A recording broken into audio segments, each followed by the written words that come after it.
Bus rate ಜಾಸ್ತಿ ಮಾಡಿದ್ರು, metro rate ಜಾಸ್ತಿ ಮಾಡಿದ್ರು. ಪೆಟ್ರೋಲ್ ಡೀಸೆಲ್ ಮೇಲೆ ಸೆಂಟ್ರಲ್ ಅವ್ರು ನಿಲ್ಸೇಬಿಟ್ರು, ರೇಟ್ ಜಾಸ್ತಿ ಮಾಡಕ್ಕೆ ಹೋಗಿಲ್ಲ. ಇಲ್ಲಿ ಸ್ಟೇಟ್ ಅವರು ಪೆಟ್ರೋಲ್ ಡೀಸೆಲ್ ಮೇಲೆ 3.4 ರೇಟು ಜಾಸ್ತಿ ಮಾಡಿದ್ರು.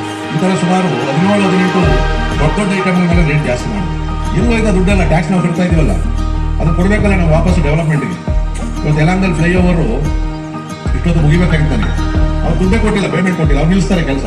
ನಾನು ಅವ್ರ ಮನೆಗೆ ಹೋಗಿ ನಾಗಾರ್ಜುನ ನಮ್ಮ ಯಲಹಂಕದಲ್ಲಿ ಇರೋದು, ಅವ್ರ ಕೈ ಕಾಲು ಹಿಡಿದು ನಮ್ಮ ಗೌರವದ ಪ್ರಶ್ನೆ ಇದು, ನೀವು ಪೇಮೆಂಟ್ ಯಾವಾಗ ತಗೊಳ್ರಿ, ಇದು ಫಿನಿಶ್ ಮಾಡಬೇಕು ಅಂತೇಳಿ ಮನೆಯೆಲ್ಲ ಫ್ಲೈಓವರ್ ಮೇಲೆ ಎತ್ತಿದ್ದಾನೆ. ಮೇಲ್ಗಡೆ ಹೋದ ವಿಶಾಲವಾಗಿ ಕಾಣಿಸ್ತದೆ ಫ್ಲೈಓವರ್.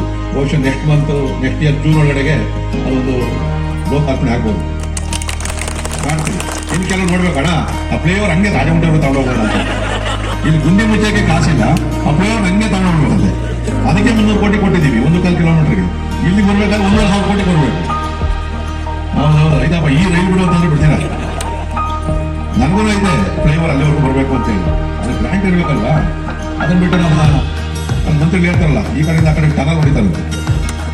ಟನಲ್ ಸದ್ಯಕ್ಕೆ ನನಗೆ ರೈಲ್ವೆ ಫ್ಲೈಓವರ್ ಯಾವಾಗ ಆಗ್ತದೆ ಅಂತ ಕಾಯ್ಕೊಂಡು ಕೂತ್ಕೊಂಡಿದ್ದೀನಿ ನಾನು. ದಿನಕ್ಕೆ 3 ಸಲ ಇಲ್ಲಿ ಟ್ರ್ಯಾಕ್ ಆಗ್ತದೆ. ಬಟ್ ಹೊನ್ನೇನಹಳ್ಳಿ ಹತ್ರ ಆಗ್ತದೆ. ಹೊನ್ನೇನಹಳ್ಳಿ ಆಂಜನೇಯ ಸ್ವಾಮಿ ದೇವಸ್ಥಾನ ಎಲ್ಲ ಐತಲ್ಲ, ಅಲ್ಲಿ ಫ್ಲೈಓವರು ರೈಲ್ವೇದು ಆಗಲಿ ಇನ್ಸ್ಪೆಕ್ಷನ್ ಮಾಡ್ಕೊಂಡು ಹೋಗೋರೆ.